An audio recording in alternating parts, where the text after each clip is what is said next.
அதிமுக ஆட்சியில கீழடிக்கு இவ்வளவு பட்டியலிட்டு சொல்லுறீங்க. ஆனா கீழடி தமிழர்களின் தாய்மடின்னு எம்பி சு வெங்கடேசன் அடிக்கடி பேசி என்னமோ அவர்தான் இதெல்லாம் இது பண்ண மாதிரியா ஒரு மாய தோட்டத்தை உருவாக்கிட்டு இருக்கிறாரு. சார் இதெல்லாம் ஆதாரபூர்வமா சொல்றேன். நீங்க நிருபர்கள், உங்களுக்கு தெரியாத ஒண்ணும் இல்ல.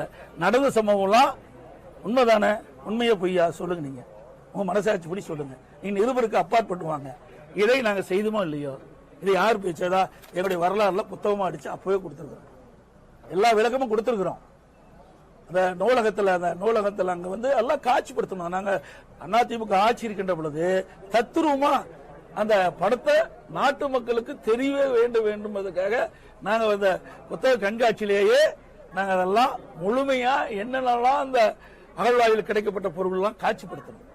ஆக எங்களை பொறுத்த வரைக்கும் நாங்க சரியா செஞ்சோம்.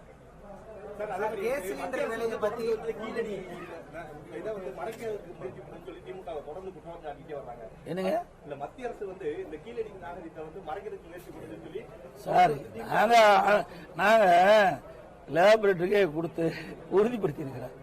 ஆக இந்த அரசாங்கம் அதுக்குரிய நடவடிக்கை எடுக்க வேணும், முயற்சி பண்ணணும். அதான் சொல்றேன். இது என்ன இவருக்கு விளக்கம் கொடுத்தாங்க, என்ன விளக்கம் கேட்டான்னு எங்களுக்கு வெளிப்படையா தெரியலையே. தெரிஞ்சா தானே அதுல வந்து உறுதிப்பட சொல்ல முடியும். ஒரு தவறான கருத்தை பதிவிக்க கூடாதுல்ல. இது ஒரு கீழடி அகழ்வாய் என்பது ஒரு மிக மிக மிக முக்கியமானது. இதுல ஒரு தவறானது எந்த செய்தி வந்துடக்கூடாது என்பதற்காக தான் நான் இதை சொல்றேன். அண்ணா பல்கலைக்கழகத்தில் மாணவி வந்து பாலியல் வன்முறைக்கு ஆளாக்கப்பட்டிருக்காரு.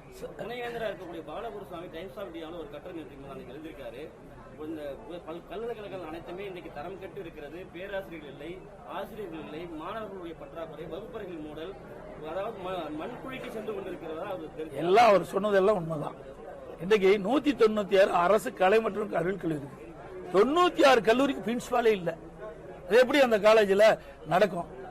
காலேஜில் பிரின்சிபால் இருந்தா தானே அவர் கட்டுப்பாட்டில் பேராசிரியர் இயங்குவாங்க. நல்ல தரமான கல்வி எங்க கிடைக்கும்?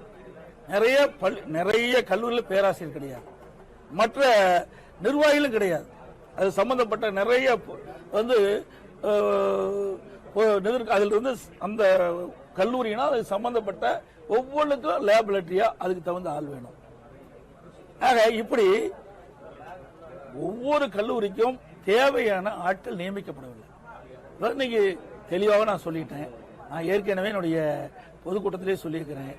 2021 சட்டமன்ற பொதுத் தேர்தலும் போது திராவிட முன்னேற்ற கழக தேர்தல் அறிக்கையில அரசு ஊழியர்கள் 3 லட்சம் காலி பணியிடங்கள் காலியாக இருப்பதாகவும், அரசு சார்ந்த காலி இருப்பிடங்கள் 2 லட்சம் இருப்பதாக சொன்னாங்க. இன்னைக்கு மொத்தம் 5 லட்சம் காலி பணிகள் இருப்பதாக சொன்னாங்க. கடந்த சட்டமன்ற கூட்டத்தொடரில் 50,000 பேர் தான் பணியிடம் நிரப்பப்பட்டிருக்கு சொன்னாங்க. 3 மாதத்துக்கு முன்பு ஒரே மாதத்துல 20,000 அரசு ஊழியர்கள் பணி வைப்பட்டிருக்காங்க. ஆக இந்த அரசாங்கத்தில் அறிவிக்கப்பட்டது எதுவுமே செய்யலையே. அவ்வளவு காலி பணியிடங்கள் இருந்தா எப்படி நிர்வாகம் சிறப்பா இருக்கும்? அதே போல கல்லூரிகள், மருத்துவத்துறையிலும் அதே மாதிரி தான் நிறைய காலி பணியிடங்கள் இருக்குது. டீன்லாம் நியமிக்கல, நீதிமன்றம் போச்சு, அதுல சரியான தீர்ப்பு கிடைக்கல, அதுவும் நியமிக்கப்படல.